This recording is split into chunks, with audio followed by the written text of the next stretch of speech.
get started. So time being 7 o'clock, I'll call the meeting to order. Have roll call, Lori? Certainly. Mr. Schrader. Here. Mrs. Schatzinger. Here. Mr. Hanson. Here. Mr. Gallops. Here. Mrs. Kane. Here. Mr. Morrison. Mr. Wirch. Here. Mr. Split. Here. We have a quorum.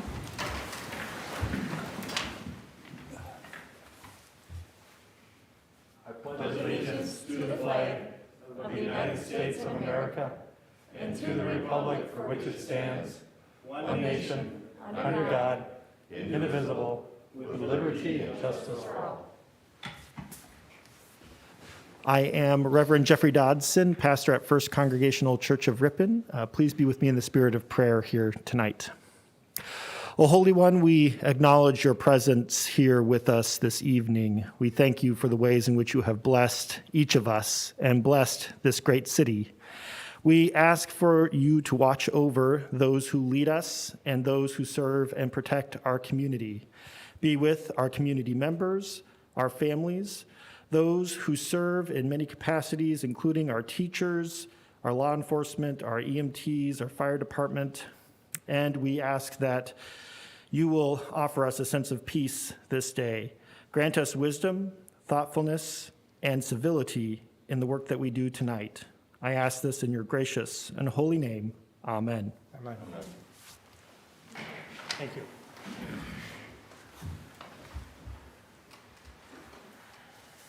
All right, first, can I get a motion to approve tonight's agenda? So moved. Second. Been moved by Howard, seconded by Page. Any discussion? Hearing none, all those in favor of approving tonight's agenda, say aye. Aye. Opposed? That is approved. For public comment, we do have one person. This is the time and opportunity for citizens to come before the council with comments and concerns on any current city issue, knowing no action will be taken tonight. I ask that you keep it civil and respectful and within 5 minutes. However, discussion of personnel or individual members of common council shall not be permitted. I expect you to be respectful, and in return, I expect the council to treat the citizens with the same respect. Before you begin, please state your name and address.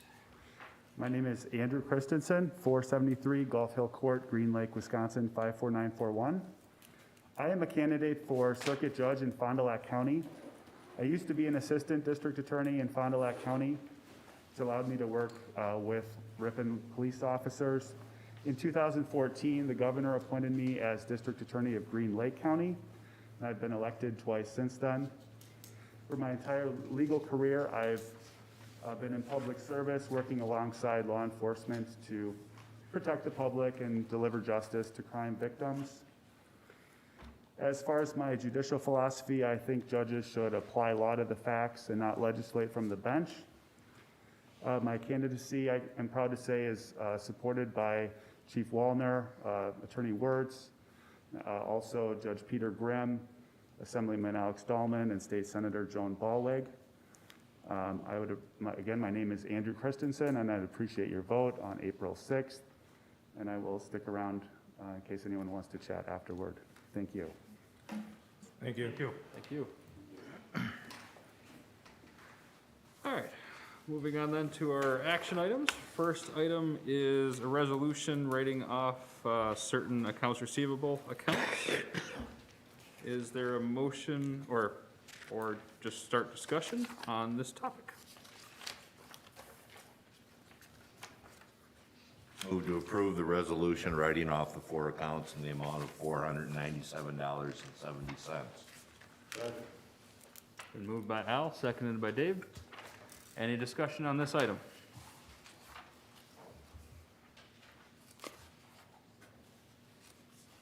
Hearing no discussion, all those in favor of approving this resolution, say aye. Aye. Opposed? That is approved. Next up is the Memorandum of Understanding between Fond du Lac County and the City of Ripon concerning the transfer of dispatch responsibilities for the City of Ripon to Fond du Lac County. Who wants to start this discussion? Go ahead, Al. In item 3, the number is quoted 300,000 per year, beginning in 2022. That is, I caught that myself. That is their estimated cost. However, in item 6, it is saying 200,000 for a levy transfer. Okay, I was confused. Thank you for clearing They're that. just trying to give a ballpark figure.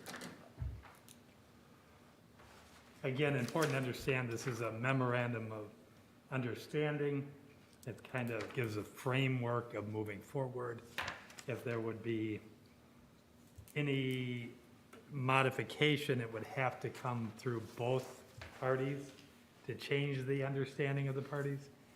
And obviously, most concerning to the citizens and to this council is that this transfer of the levy limit, which is different than sending a check, which I know many people don't fully understand or comprehend, but it's a very good way to accomplish this on behalf of the taxpayers of the city of Ripon. And ultimately, the last line, second last line of paragraph 6 is that levy limit adjustment affects the first year, 2022, and will be permanent. So that is the understanding of the parties. And it being a levy transfer, it's controlled by Wisconsin statute, and the Wisconsin statute make it clear how this thing is going to be transferred. So, 8 is scratched out.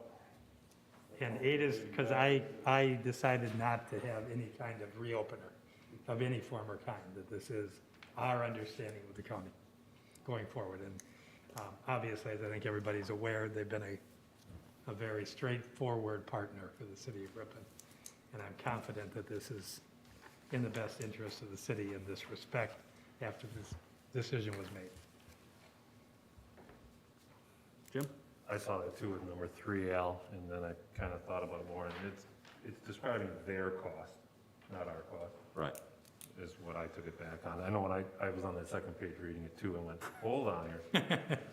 So, but that's their estimate of their cost going forward.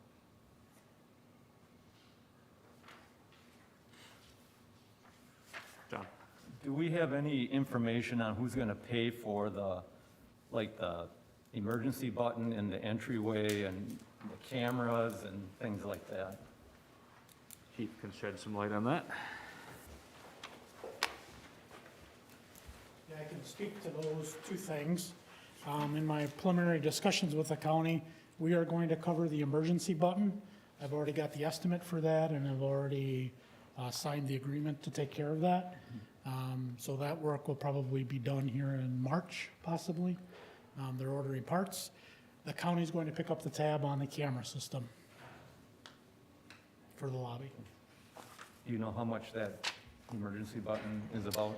I think it was about either 1,400 or 1,600.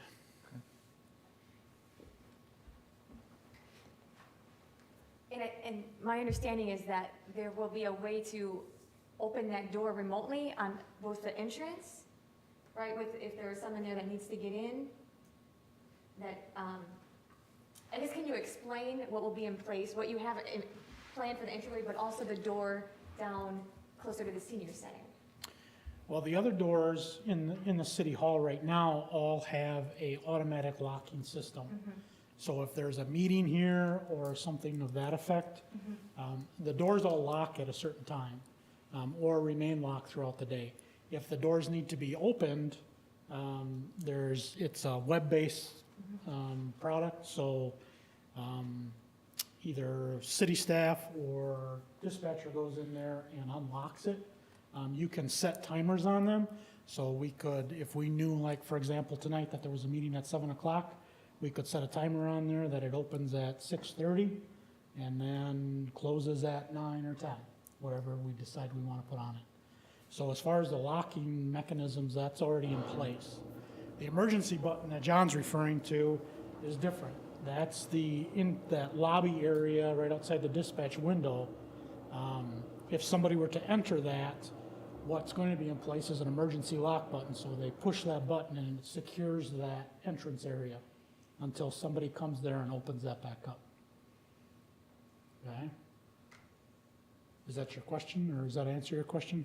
Yes, I guess I was thinking in the case of emergency, if someone saw them, I think we already talked about this before, but that it could be opened if someone needed to get in.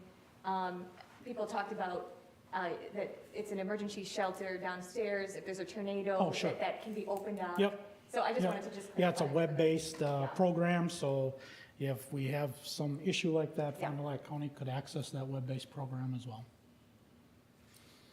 Do we have the ability to lock that outside door now? I don't, the very outside door? No, I don't think so. Correct. So even if we went to the county or not, it would have been possibly a good idea to install this button or function Yes. on it. Yep. So the additional cost of that isn't really anything to do about the dispatch center as much as it is about public safety. Correct. And we're also looking at, I had a subject come in on Friday to look at putting ballistic glass on the outside entrance, so on the sides of the doors as well as the door itself. So I'm getting an estimate on that as well to improve that security aspect. Thanks, Chief. Sure. And that money, and just so you know, that money is coming from, if you remember, when we carried over money and had money assigned, approximately $25,000 to upgrade the dispatch radio room upstairs here because of some concerns. That money's right there now. That's what we're going to be using to pay for these items. So there's no additional cost coming out of the budget item other than we're using that money that's already budgeted.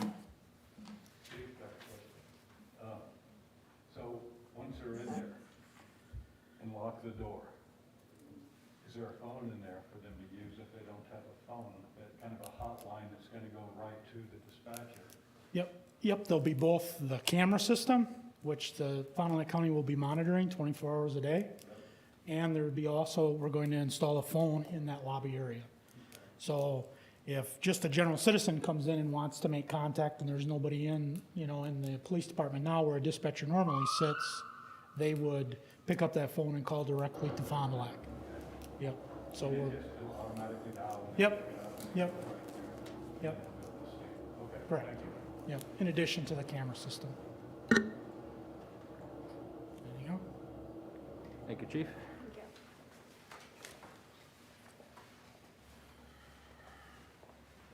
Move to approve the memorandum of understanding. I'll second it. We moved by Al, seconded by Jolene. Any further discussion on the memorandum?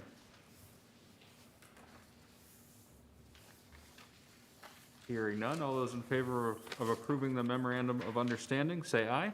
Aye. Opposed? That is approved. All right. Next, we're moving on to resolution declaring 205 Hamburg Street as surplus property. John, do you want to start this out? Sure. Yep. This started with historic preservation to start a Facebook page to try to promote that building to see if we could sell it. And we found out that it needs to go to the Plan Commission to describe it as surplus property and then to the council to approve that or disapprove that. Historic preservation wanted the building to remain on its present foundation. And so that's the way we stated it at the Plan Commission. But upon discussion, we thought if it sits for 5 or 6 years and it falls into disrepair, we can always, I believe Lud said we can always change this resolution and it could be sold to be salvaged for the lumber that's in the barn. So right now it states that we're going to keep it on the site, but that at some day could be changed. And in looking at the four corners of the resolution, John, you make a good point. That is how it came out of plan. And so I would ask that whoever moves this forward, add the language that you just stated, that it include a provision, and we'll amend this accordingly, that it be sold to remain on site. That's what the Plan Commission moved Yes. Mhm. to remain on site. You can always come back to this body if that doesn't work, and this body can reconsider that. But that's how it came out of plan, and I'll make sure that Lori and I add that language. When I looked at it, I noted that we do not specifically have that language. I'll make that motion that we add that language to it, that what Lud said. Thank you. So just to clarify, your motion is to Approve the approve the resolution with. resolution with the stipulation that if the property is sold, it is to remain on site. Yes. Any discussion on that motion? So, question, would this be formally listed with an agent? Just, how are we going to, besides a Facebook page by the historic, how else will we list the property then? I don't think the Plan Commission gave any direction on that, and I don't know that they're looking for that this time. That we're just making clear to the world that if someone is interested in this property, there's no impediment to the city, through the city council, entertaining that offer, is essentially how I understood it came out of historic to plan. So again, any communication of the sale should direct the people then to the city, Correct. not to the historic, not to plan. Correct. It should come to the Correct. city. Any offer should be Yeah. Just directed so that we're not having to the people- city administrator. Yep.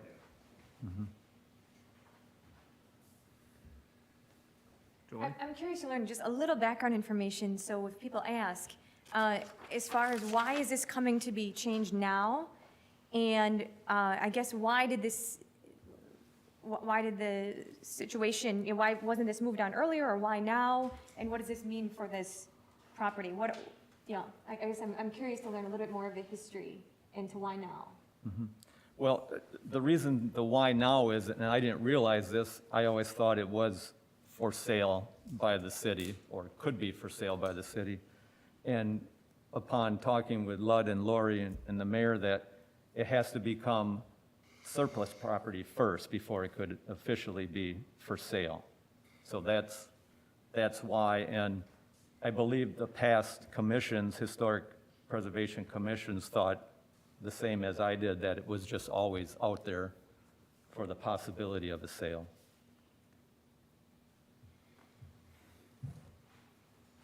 Dave? Do we have I thought so. something, I'm not aware of it, where all the surplus properties in Ripon are listed somewhere? Lori? We do not have any surplus property. Typically, if there is an interest in selling city property, then we go through this process. So there's nothing else right now at this time. Okay. We did have for a while. We had a couple We lots. did, and yes, we did. We've sold a few off in the last couple of years.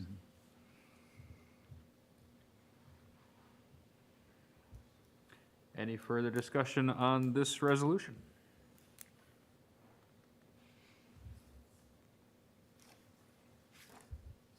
Hearing none, all those in favor of approving the resolution declaring 205 Hamburg Street as surplus property with the provision that if it were to be sold, it would remain on site, say aye.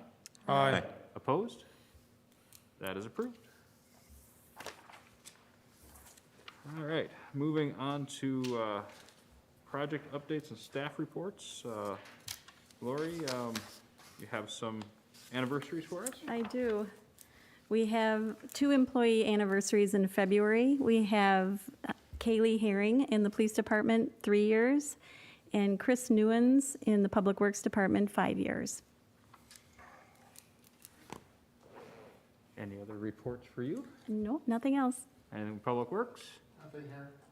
And Police Department? Nothing? All right. Moving on then to an appointment for the Historical Preservation Committee.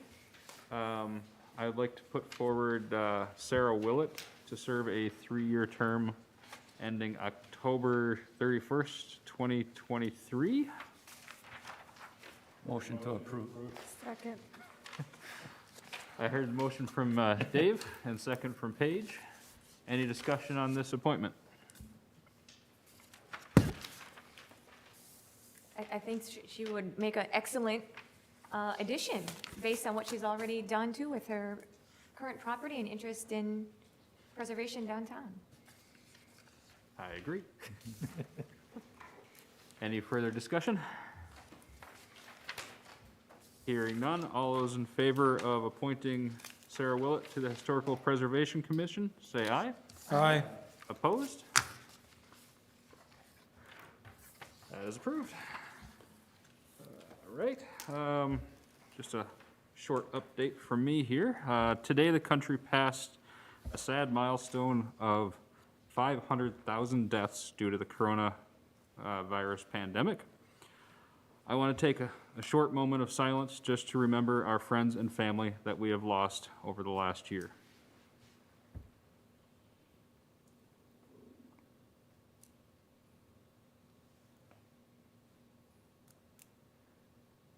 As the vaccines are being distributed, we must all continue to take the preventative measures. Wash your hands, wear face coverings at all time in public, and stay at home except for essential business. We are hopefully through the worst of the pandemic, but until everyone has been vaccinated, the situation can get very bad very quickly. So don't get complacent, keep taking those preventative measures, and as always, be safe, stay healthy, and remember to be kind, considerate, and respectful to others. Do any council members have any comments or suggestions for future meetings? John? Will we be getting an update on the EMS chief hiring or anything? Lori? We did conduct interviews over the last 2 weeks, and we did pick our next EMS chief will be Mitchell, and I don't know, his last name is Mazusak, something like that. I'm bad at the pronunciation of his last name. We had 2 really good internal candidates that are very highly qualified for the position, and it was a tough decision. But Mitch will be our next EMS chief. Okay, thank you.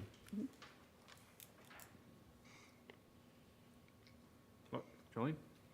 At some point, it seems prudent that now that we have the capability to zoom in for us as council members, but also if we want to consider allowing the public comment, if we wanted that to be an ability for a local citizen, we may want to come up with some type of guidelines and information that we inform the public with. I don't know if that needs to be an agenda item, but I don't know how else to get the information out to the public otherwise.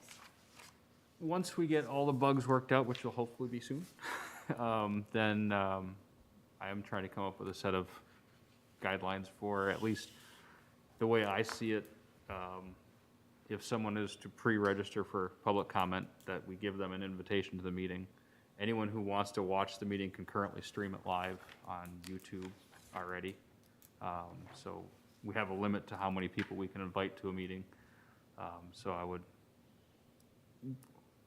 in the next month or so, I'd like to come up with a procedure for inviting public comment by Zoom. I absolutely agree with that. Again, you don't want to limit it specifically to Zoom. It's an open meeting. If you're here, the public has a right to access the meeting in person. So you can't just say Zoom will be available and assume that's the way people will appear under public comment. It's an open meeting.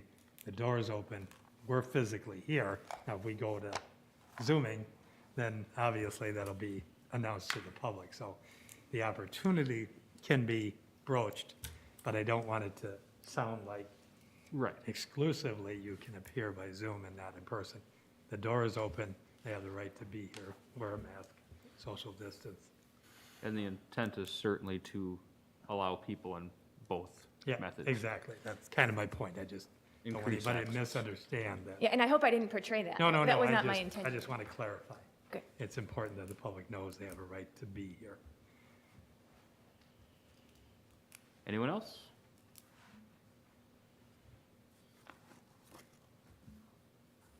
All right, hearing no further comments, I will seek a motion to adjourn to closed session under Wisconsin statutes 19.851C, considering employment, promotion, compensation, or performance evaluation data of any public employee over which this governmental body has jurisdiction or exercises responsibility.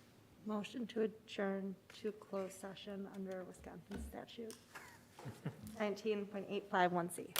Yep. Been moved by Paige, seconded by Dave. All those in favor of adjourning to closed session, say aye. Aye. We are going to go to closed session at 7:25.